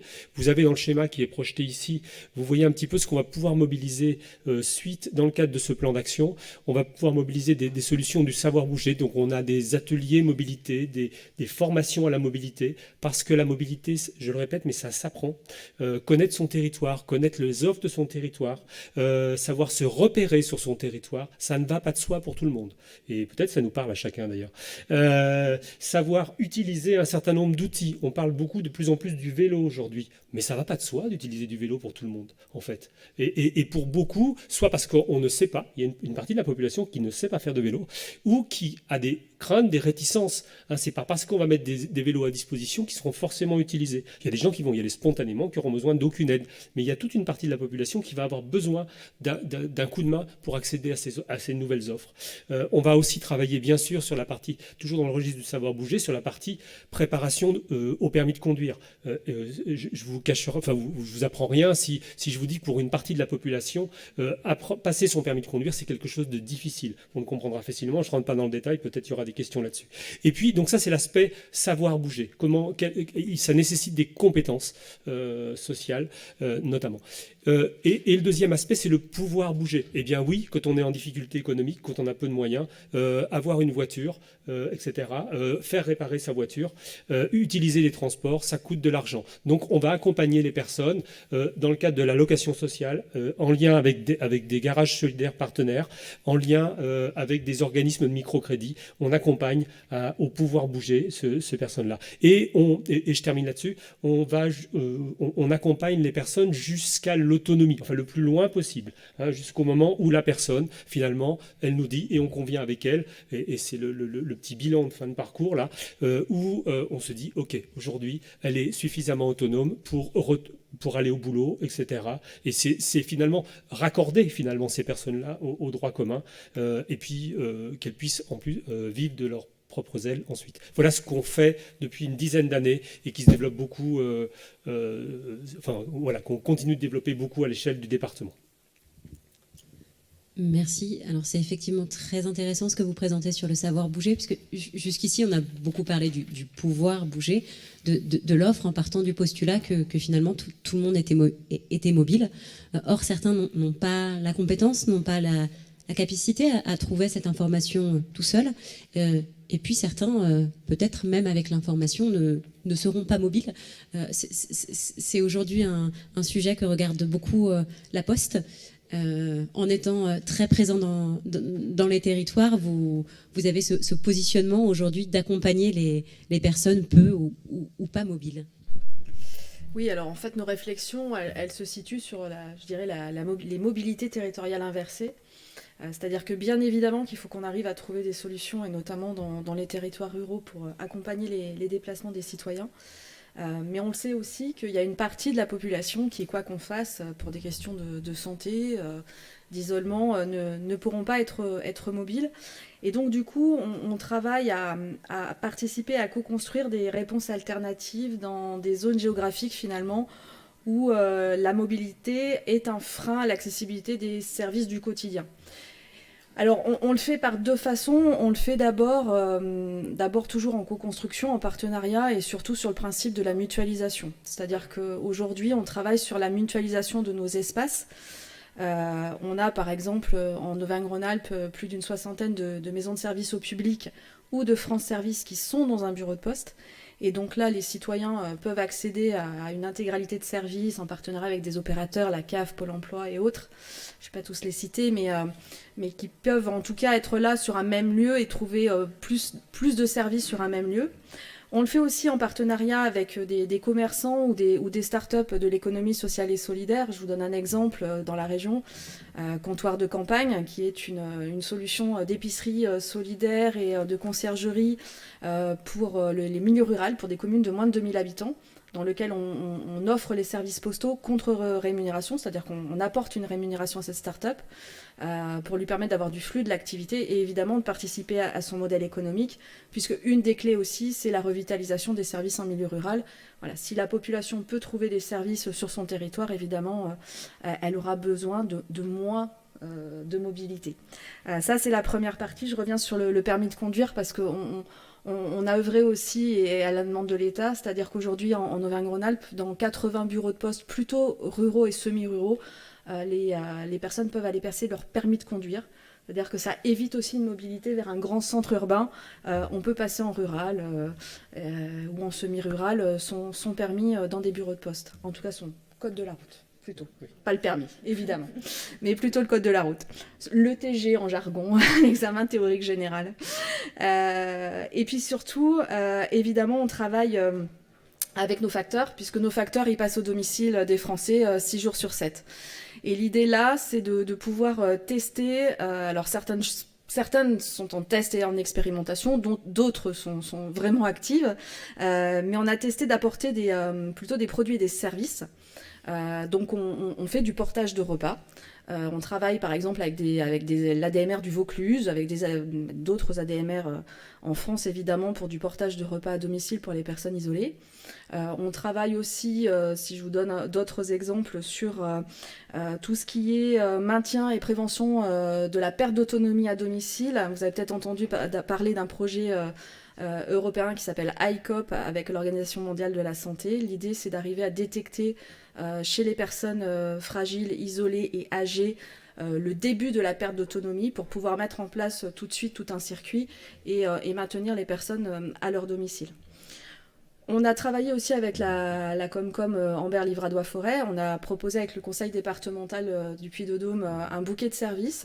Et on a une centaine de personnes qui ont testé pendant 2 ans sur la base du volontariat, donc des personnes âgées de plus de 70 ans, un bouquet de services où ils pouvaient solliciter une visite de courtoisie du facteur qui lui vérifiait que tout allait bien, en lien avec les assistantes sociales, évidemment, pour signaler s'il y avait un problème, du portage de biens culturels en lien avec la médiathèque, et puis du portage aussi en partenariat avec les 9 pharmacies de la Comcom, du portage de médicaments par les facteurs. Voilà, ce qui permet en fait d'apporter des produits et des services au domicile des personnes isolées et qui ne peuvent pas forcément se déplacer. Voilà quelques exemples. L'idée, évidemment, c'est d'arriver à aussi mutualiser les coûts, parce que... Je vais en parler un peu du modèle économique quand même, parce que je crois que c'est aussi une des clés. C'est que cette mutualisation, cette coparticipation, et finalement ces problématiques de mobilité, on finit par avoir une zone de congruence en fait entre un cercle qui concerne la cohésion sociale et territoriale, un cercle qui concerne les transitions écologiques, évidemment, quand on œuvre sur les mobilités, et puis aussi un cercle sur le modèle économique, puisque évidemment, quand on mutualise des coûts, quand on utilise une tournée de facteurs plutôt que de prendre un autre véhicule, de refaire la même tournée, bah évidemment, on a une mutualisation des coûts qui est bénéfique et on arrive ainsi à faire des partenariats qui sont gagnant-gagnant et au service de la population. L'idée, c'est vraiment d'être dans la proximité et dans le lien social. C'est aussi de réduire la fracture du numérique. On fait des ateliers aussi en rural. Nos facteurs sont formés pour le faire. Certains, pas tous, évidemment, ceux qui ont l'appétence et ceux qui ont reçu la formation, bien évidemment. Et puis aussi, après, c'est aussi des services pour les collectivités, comme la détection de la précarité énergétique sur l'habitat rural ou sur la détection des problèmes de voirie. Tout ça, ça permet en fait de mutualiser les forces en présence, je dirais, et puis aussi de permettre d'apporter des services et des produits à ceux qui sont le plus éloignés des vrais circuits rentables, excusez-moi l'expression, de commercialisation. Oui, effectivement, le groupe La Poste a quand même eu une force de frappe importante et cette mutualisation permet tout à fait de répondre à des enjeux économiques, environnementaux et sociétaux, comme vous l'avez souligné. On arrive à la fin de cette table ronde. Je voudrais remercier tous nos intervenants et puis On est un peu court sur le timing, mais on peut peut-être prendre quand même quelques questions dans la salle ou peut-être Aliénor s'il y en a sur le chat également.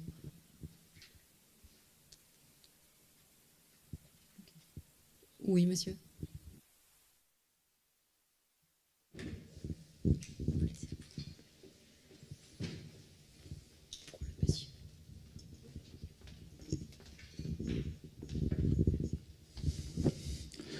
Raymond Blas. Donc, j'ai eu une activité professionnelle qui m'a permis de naviguer dans différents milieux. Le milieu de l'urbanisme, le milieu des infrastructures routières, ferroviaires, le milieu du logement et le milieu des mobilités. Donc, souvent, j'ai constaté sur les territoires qu'il y avait un fractionnement de ces différents domaines et que souvent la question des mobilités, elle était abordée soit à partir des opérateurs de transport, soit à partir de problématiques spécifiques qui sont ressenties par certaines catégories d'usagers et que souvent on ne fait pas le lien. Par exemple, quand on parle d'habitat, quand on parle de logement, quand quelqu'un a un problème de logement, il a souvent à côté un problème de mobilité, et vice-versa. Donc, il y a un gros enjeu donc, à transversaliser toutes ces problématiques, donc à sortir d'une approche par réseau. Le problème de mobilité, ce n'est pas un problème de cohérence de réseau, c'est d'abord un problème de demande et de service qu'attend un usager, un individu qui a son imaginaire. J'ai bien aimé l'exposé qui a été fait à ce sujet. Et la grande difficulté, c'est de rendre cohérent ça sur un territoire. Et j'ai beaucoup apprécié d'ailleurs l'ensemble des interventions et la diversité, et notamment l'exemple de Thiers, du territoire de Thiers, où on sent que finalement, on est assez proche de cette synthèse si difficile qui est celle de faire de l'aménagement territorial et d'intégrer de manière cohérente ces différentes fonctions. Alors, je voudrais simplement, je suis par ailleurs commissaire enquêteur, je fais des enquêtes publiques sur des documents d'urbanisme ou autres. Alors, il y a un cadre qui est prévu par la loi pour rassembler tout ça. C'est les plans locaux d'urbanisme, d'habitat, et qui peuvent avoir aussi plan de déplacement urbain. Alors, on commence à voir fleurir des PLUIH, c'est-à-dire qu'on va mettre en lien l'habitat et la localisation des activités économiques, par exemple. Et on voit bien, quand on parle de mobilité, on pose aussi cette question-là. Parce que, comme ça a été dit fort bien tout à l'heure par les représentants de Thiers, le meilleur moyen de régler le problème de mobilité, c'est qu'il n'y ait pas besoin de mobilité. Et ça pose la localisation des activités sur le territoire, des activités économiques, des activités d'habitat, les fonctions commerciales, les fonctions de loisirs. Donc je crois que ce que je constate aujourd'hui, avec d'ailleurs beaucoup de satisfaction, c'est qu'il y a énormément d'approches qui ont toute une logique et une pertinence par rapport à des problématiques spécifiques, par rapport à des problèmes ressentis par des gens, et que l'enjeu, c'est de faire cette transversalité. Et je crois que c'est l'objectif un peu d'Orbimob. Et c'est un exercice très difficile, mais je pense qu'avec tous les exposés qui ont été faits cet après-midi, je pense qu'on touche du doigt ce qu'on pourrait faire d'intelligent sur les territoires. Et je pense qu'il y a quand même une évolution que j'ai mesurée d'ailleurs ce matin, qui est que la question des mobilités, ça a été longtemps une question d'opérateurs. C'était les opérateurs de mobilité, et c'est normal, qui étaient à l'initiative des réflexions sur l'organisation des mobilités, sur l'interopérabilité, c'est-à-dire qu'on était souvent sur des logiques d'opérateurs qui cherchaient à se coordonner entre eux. On voit bien apparaître qu'aujourd'hui, la problématique, c'est que c'est les territoires qui doivent s'emparer de cette question des mobilités, parce qu'il n'y a que les territoires qui sont capables de le mettre en lien avec d'autres problématiques. Et je crois que tous les éclairages que vous avez pu apporter cet après-midi, je pense qu'ils vont faire un progrès important dans cette capacité à situer les mobilités dans des problématiques territoriales. Merci. Effectivement, il faut sortir de cette approche en silo. Et c'est tout à fait ce que présentait Blandine Chazelle dans le projet des Monts qui pétillent, en montrant que finalement, il y avait plein de thématiques qui étaient ressorties, de besoins, de rêves, et que la mobilité était un axe transversal finalement à tous ces sujets-là, si j'ai bien compris. Et puis après, pour sortir de cette logique de silo, je pense qu'on a Sébastien du côté de l'agence d'urbanisme qui ne pourra que abonder dans votre sens. Est-ce que certains veulent s'exprimer, dire un mot de plus sur cette thématique? Sébastien peut-être, ou Blandine, non? Allez-y. Juste réinsister, peut-être au risque d'être lourd, tant pis, mais que tous ces changements, parce qu'effectivement il faut créer des liens, des écosystèmes locaux, territoriaux. Enfin, on voit bien que c'est ça qu'il faut faire. Mais c'est pas parce que les solutions existeront, j'insiste là-dessus, que les habitants vont s'en saisir immédiatement. Enfin, on a quelques exemples au cours de cet après-midi, de très belles infrastructures qui clignotent, qui sont jolies, mais dont on ne se sert pas. Des vélos qui ne servent pas, etc. Donc j'insiste, nous on est vraiment presque militants là-dessus. Il va falloir penser un peu l'angle mort des politiques aujourd'hui, l'accompagnement au changement de pratique, au changement d'usage. Si on ne veut pas que chacun... Parce que un des problèmes, par exemple, du covoiturage, c'est qu'il y a beaucoup de covoitureurs, mais pas beaucoup de covoiturés, parce que personne ne veut laisser sa voiture. Donc si ça, on ne l'accompagne pas, avec peut-être des vrais êtres humains, vous voyez, c'est pas simplement des plateformes numériques qui vont nous faire changer, en tout cas massivement, j'entends. Moi, j'insiste là-dessus. Nous, vous avez compris, on travaille avec la partie la plus en difficulté de la population, mais bien souvent, c'est de ce côté-là qu'il faut regarder pour les progrès sociaux à venir. Voilà ce qu'on voudrait dire au niveau de la plateforme mobilité. Et je pense que ça vaut bien au-delà du public en difficulté.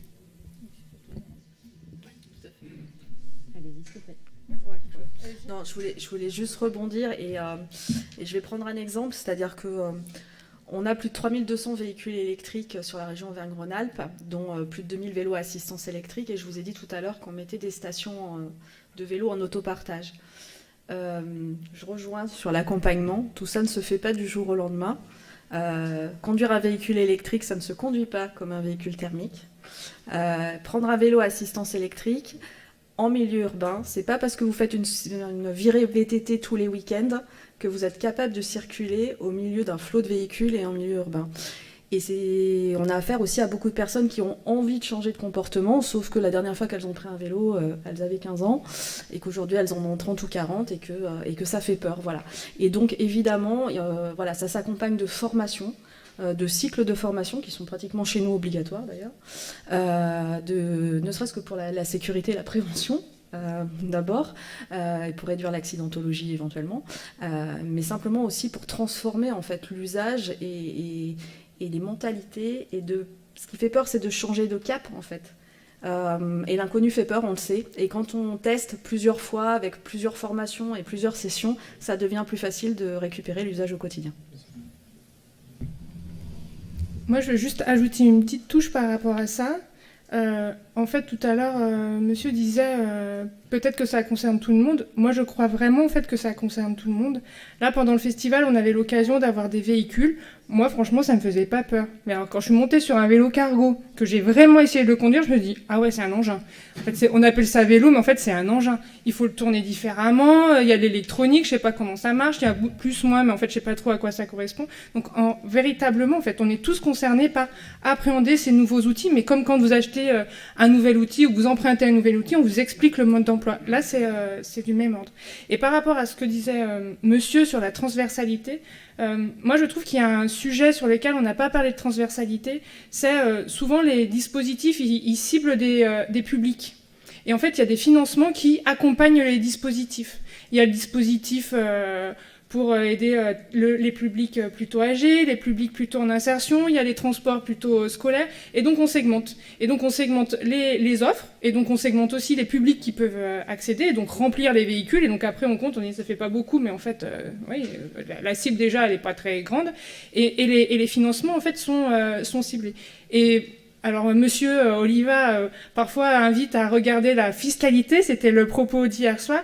Moi, j'inviterais à regarder les financements et comment on pourrait mutualiser tout cet argent. En fait, il y a du pognon quand même qui est mis sur la table. Non, mais en vrai, il y a quand même ça. Et donc, comment on le met dans la capacité de ressources? On a nos énergies, on a nos idées, on a tout un tas de trucs, mais c'est aussi une ressource. Et comment on mutualise aussi? Tout à l'heure, on parlait de mutualiser. Ça aussi, comment on mutualise tout cet argent pour le destiner plus largement au public. C'est des échanges que j'ai un peu avec la plateforme, je regarderai mon collègue parce qu'on en a parlé il n'y a pas très longtemps, mais comment effectivement ce qui est fait par exemple par la plateforme mobilité du Puy-de-Dôme est vraiment intelligent et comment ça bénéficie plus largement qu'au public cible de la plateforme mobilité du Puy-de-Dôme. On revient véritablement à l'idée de créer, de fédérer un écosystème où on puisse partager les retours d'expérience des projets pilotes notamment, voir ce que ça a donné, comment on peut revoir l'ambition à la hausse pour en faire profiter un public plus large et intégrer d'autres dimensions au projet initial. Oui, et puis ce que me disait, je reprends M. Oliva qui nous écoute à moitié, mais ce qu'il dit, c'est que les trucs, ils existent, mais il faudrait les pousser. Et bien, par exemple, la plateforme, pour moi, a déjà des choses qui mériteraient d'être poussées plus largement. On n'est pas à l'expérimentation, ils ont déjà expérimenté depuis au moins 10 ans. Donc, sur certaines choses, comment on pousse plus large? Comment est-ce qu'il y a d'autres relais? Ils pourront peut-être pas tout porter tout seuls, il y en est tout plein à être motivés et à avoir des champs d'application pertinents. Comment est-ce qu'à tout ce monde-là, on démultiplie et avec des temps records, avec des moyens plutôt faibles par rapport à ce qui pourrait être si on repartait dans la logique innovons, pensons, testons, etc. Moi, je voulais par rapport, en fait, je rebondis à ce que tout à l'heure vous aviez dit. Aujourd'hui, par exemple, sur toute la partie du livret A Forez, les gens se sont dit, enfin, quand nous on a commencé, donc il y a juste 1 an, les gens se disaient, c'est fini, de toute façon, on ne prendra plus jamais le train.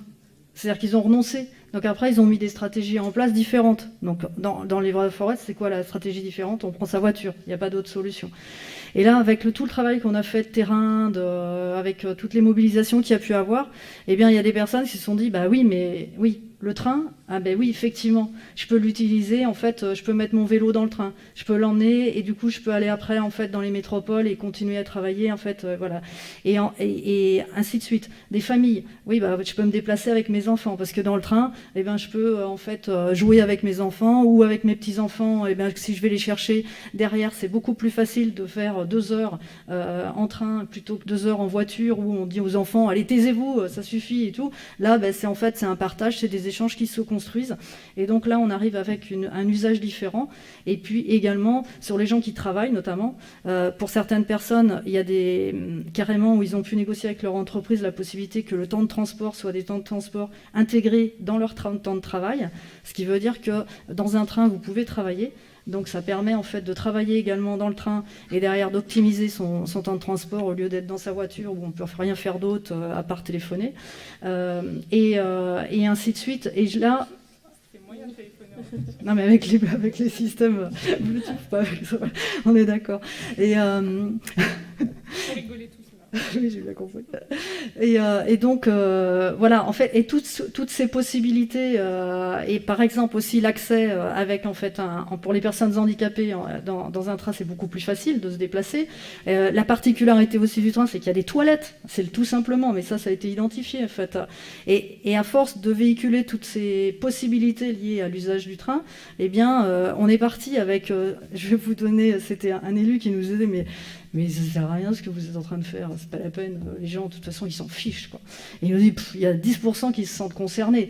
Et bien un an après, il y a 90% qui se sentent concernés. C'est-à-dire que là, les gens, en fait, quand on va les voir à la sortie de la boulangerie ou à la sortie de leur épicerie ou sur les marchés pour leur dire, voilà ce qu'on est en train de faire et tout, ils nous disent, ah oui, c'est bien, parce que moi, mes petits-enfants, je veux bien aller les chercher, et puis voilà. Et au contraire, en fait, il y a quelque chose qui s'est passé. Mais pourquoi ? Parce qu'on était sur le terrain, on est allé à la rencontre des gens, et là, du coup, on a discuté et on a pu leur dire le potentiel de l'usage qui peut être fait. Chose que, pour certains, n'avaient jamais vécu, d'autres l'avaient déjà vécu, mais se disaient c'est plus possible. Et puis d'autres, pour certains jeunes, notamment des collégiens, des lycéens, ils n'ont jamais pris le train, donc ils ne savent pas ce qu'ils peuvent faire dedans. Voilà. Donc voilà ce que je voulais juste rajouter. Merci, je vais vous proposer qu'on conclue cette table ronde sur ces derniers mots.